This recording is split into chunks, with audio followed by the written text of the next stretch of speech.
So in this tutorial, we learn how you can change your MySQL Workbench password.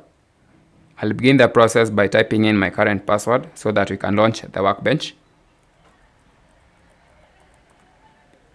Click OK. So under Management, click Users and Privileges and click Root.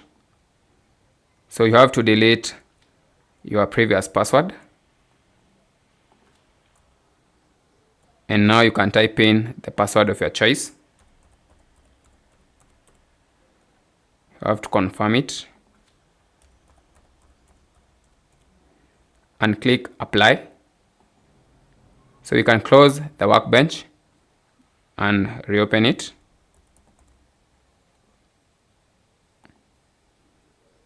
So click Local Instance, and now you can type in your current password and click OK. So that's how to change your MySQL Workbench password. Thanks for watching. I'm Edwin from MyPro Education.